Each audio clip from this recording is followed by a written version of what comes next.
Ever wonder how a plane could survive over 1,000 hits from bullets, shrapnel, and anti-aircraft shells? Meet Flak Bait, the legendary B-26 Marauder that did exactly just that in World War II. As the spring of 1945 dawned, Allied ground crews in Belgium prepped this battle-worn bomber for its record-breaking 200th mission.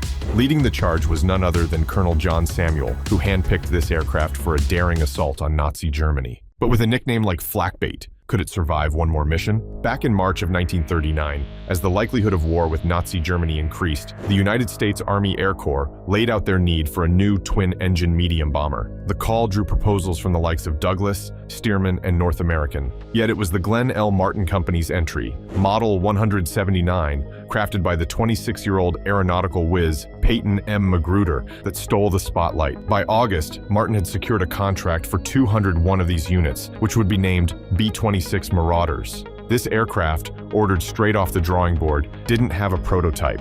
It featured a shoulder-wing monoplane design with an all-metal build. The B-26 Marauder stretched 58 feet, 6 inches in length, and sported a wingspan of 71 feet. Weighing in at 37,000 pounds, it was powered by a pair of Pratt & Whitney R2800-43 double wasp radial engines, each capable of cranking out 2,200 horsepower, pushing it to a top speed of 285 miles per hour. In 1940, after President Franklin D. Roosevelt famously called for 50,000 aircraft, the order for the Marauder skyrocketed to 990 units, despite the model not yet having taken flight.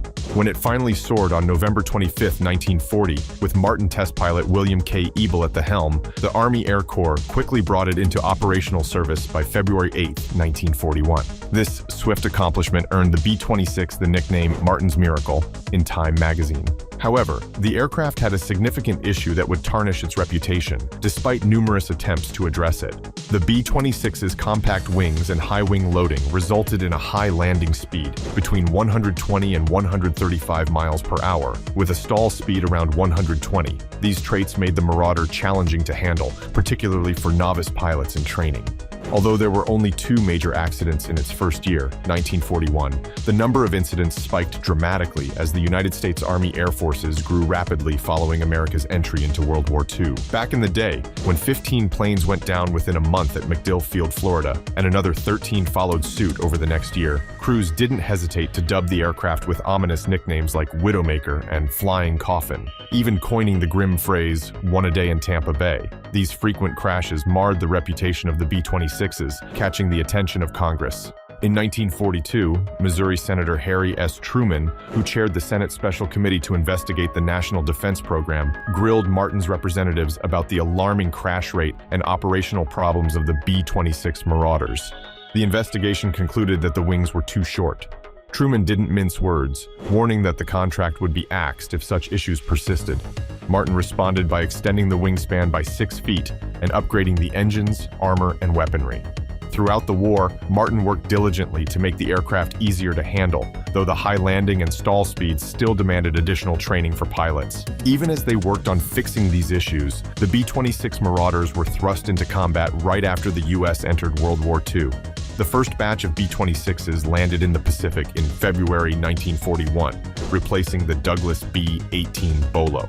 These planes had 2 bomb bays in the middle of the fuselage, capable of holding up to 5,800 pounds of bombs. However, loading them to full capacity significantly cut down their range. To address this, they often swapped out the aft bomb bay's munitions for extra fuel tanks. The B-26 was armed to the teeth, with 11 12.7mm machine guns positioned in the nose, waist mounts, and powered dorsal and tail turrets. Later models came equipped with 11 M2 Browning machine guns. Early in the conflict, they were even equipped with a belly shackle for torpedo drops. In a key moment during the war, 4 B-26s from the 69th Bomb Squadron, part of the 38th Bomb Group, were rerouted to Midway instead of their original destination in Australia. These planes played a role in the crucial battle against the Japanese. On the first day of the Battle of Midway, they located the Japanese carriers and launched their torpedoes, though none struck their targets. Despite this, they managed to kill 2 sailors on the aircraft carrier Akagi and shot down a Mitsubishi A6M0 with their machine guns. Despite its bad rap with many pilots, some civilian ferry crews outright refused to fly them. The Marauder, or B-26, was actually a gem for seasoned air crews, offering impressive crew survivability. The fix for its issues was straightforward: better pilot training and a key landing tweak. Pilots had to keep their speed above 150 miles per hour when landing on one engine. Once this method was in play, accident rates nosedived. As the war raged on, B-26s joined the fight in all theaters, not just the Pacific. By November 1942, 3 B-26 bombardment groups were tasked with supporting the invasion of French North Africa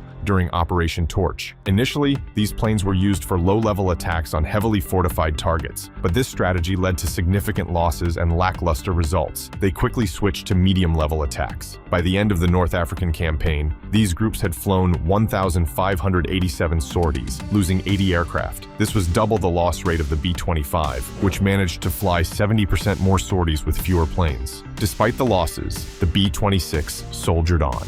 It proved its worth in medium-level bombing roles during the invasions of Sicily and Italy, providing crucial support for Allied advances.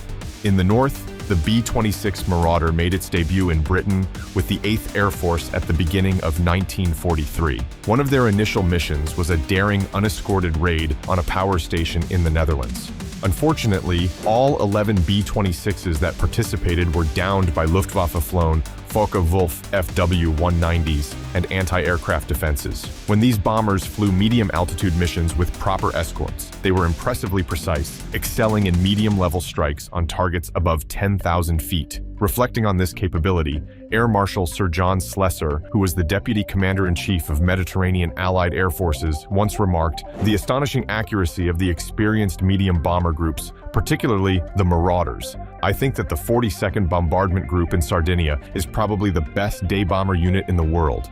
In the build-up to Operation Overlord, the B-26 played a crucial role in supporting ground troops during the Normandy campaign, even taking out V-1 rocket sites. The B-26 also shone in long-range reconnaissance missions, anti-shipping operations, and some mine-laying tasks. Among these aircraft in Europe, one stood out for its extraordinary success. The tale of the B-26, with the serial code 4131173, began in 1943 in Maryland when it rolled out of a Martin factory. That spring, the Marauder embarked on a transatlantic journey to Rugum, England, where the 449th Bombardment Squadron of the 322nd Bombardment Group, part of the 8th Air Force, was stationed. Upon its arrival, its new pilot, Lieutenant James J. Farrell, named the bomber Flak Bait, a playful adaptation of his family dog's name, Flea Bait. Flak Bait embarked on its first bombing mission on August 16th, targeting a German fighter base in France. The 8th Air Force, inspired by the success of medium bombers in low-level attacks in the Pacific theater, decided to test their luck along the European coast. Remarkably, all 12 B-26s involved in this mission returned without incident. Flak Bait and its sister Marauders continued to fly sorties, focusing on bombing fuel depots, airfields, and other critical targets to secure air superiority over occupied France. After several such missions, Lieutenant Farrell began to wonder if he had named the bomber fittingly or cursed it inadvertently, as it rarely returned to base without sustaining damage from flak. Farrell reminisced about Flak Bait, saying, "It took plenty of hits, got hit all the time." One memorable incident happened in September of 1943 when a Messerschmitt Me-109 closed in on Flak Bait and fired a 20mm shell that pierced the bomber's nose, hitting the back of Farrell's instrument panel. The impact caused the panel to explode, injuring the bombardier and knocking out all the flight instruments. Despite this, Flak Bait managed to return to base without further incident. By October of 1943, the 9th Air Force took on the role of providing tactical air support for the planned Allied invasion of Europe and moved its operations to England. This meant that the 322nd, including Flak Bait, was now part of the 9th Air Force. As D-Day loomed, Flak Bait flew numerous missions targeting strategic points like bridges, railroad yards, and coastal artillery positions, notching up their 100th mission in June of 1944. On June 6th, the day of the Normandy invasion, they completed 2 missions. Defying all expectations, pilot Farrell and his crew completed their tour and headed back to the United States in July of 1944. Lieutenant Graydon K. Eubank briefly took over Flak Bait before Lieutenant Henry Bozarth replaced him. As Allied forces pushed into France, the 449th and the Flak Bait Marauder relocated to an airfield at Beauvais-Thiel, France. Despite the changes in crew, Flak Bait continued to uphold its formidable reputation.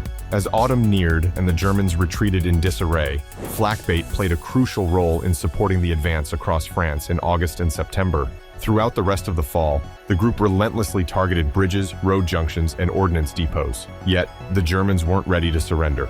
On December 16, 1944, the Third Reich launched a massive counteroffensive, sending over 500,000 troops into the Ardennes forest in a desperate bid to seize Antwerp and disrupt the Allies' supply lines. During the Battle of the Bulge, Flak Bait focused on bombing road and rail bridges crucial to the Nazi offensive and their eventual retreat in January. On its 180th mission, Flak Bait endured more than 700 hits from flak fragments, but remained indestructible. McDonald Darnell Jr., the aircraft's radio operator at the time, recalled, "Everybody was scared of that damn plane, but it always brought us back safely." Finally, at an airfield in Le Culot, Belgium, on March 30, 1945, Flak Bait completed its 200th mission.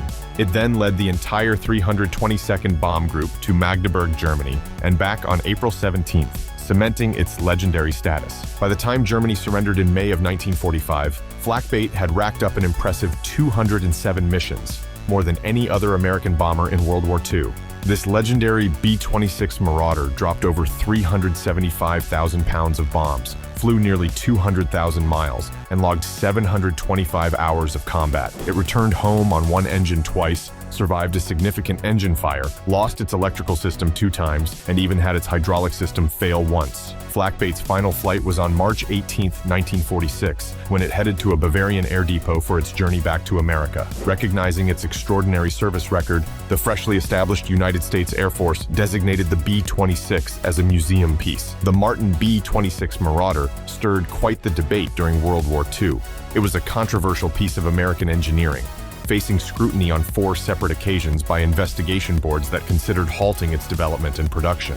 Yet the Marauder persisted, receiving numerous upgrades that enhanced its safety and combat performance. Over its production run, a total of 5,288 B-26s were built, with the B-26 B-10 and B-26C being the most common variants. The B-26 Marauder had a rough beginning with a significant accident rate, but it eventually became one of America's top medium-range bombers. By 1944, B-26s of the United States 9th Air Force recorded the lowest loss rate among American planes in the European theater, dropping to less than 0.5% during missions. Throughout its tenure, the crews of the B-26 completed over 100,000 sorties, delivering around 150,000 tons of bombs, mainly targeting Nazi Germany. By the conclusion of the war, the Marauder had been flown by the Americans, British, South Africans, and Free French forces. Impressively, 2 of these bombers continued to be used as test beds until 1958.